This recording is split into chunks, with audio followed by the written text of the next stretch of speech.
Sa pagitan lang ng ilang araw, 3 barko ang nadisgrasya sa Bataan.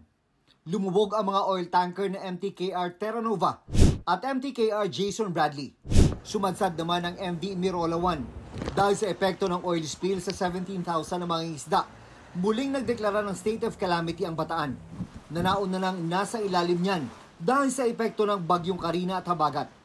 Pero ang matindi talagang napuruhan ay ang Cavite, kung saan napadpad ang langis mula Bataan. Kaya sa pakikipagpulong ng gobernador ng probinsya sa mga kinatawan ng MTKR Terra Nova at International Oil Pollution Compensation Fund, humihingi siya ng higit 10 milyong pisong kabayaran kada araw para sa kanyang mga kababayang patuloy na naapektuhan. Nakabase raw ito sa tinatayang 350 pesos na arawang kita ng 31,000 na Caviteño na umaasa sa huli mula sa dagat. They assured us na ang mga 31,000 fisher folks will be compensated in due time. Okay na po yun, para kahit paano meron lang din po sa pang-araw-araw. Pero kahit magkabayaran na, hindi ibig sabihin ay wala ng kasuhan, lalo na kapag may nakitang butas ang fact-finding investigation ng pamahalaan. Isa sa iniimbestigahan ay baka sangkot umano sa paihi ang oil tanker. Yun yung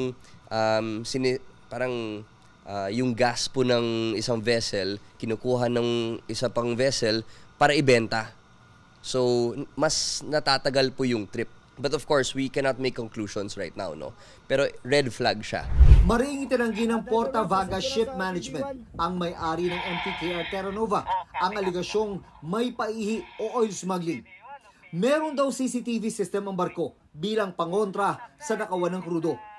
At mula pa noon, wala raw reklamo o report laban sa MTKR Terra Nova na sangkot ito sa paihi. Sa ulat ng NDRRMC, 21 syudad at munisipalidad ang nasa ilalim ng state of calamity mula sa Region 3 at Calabarzon.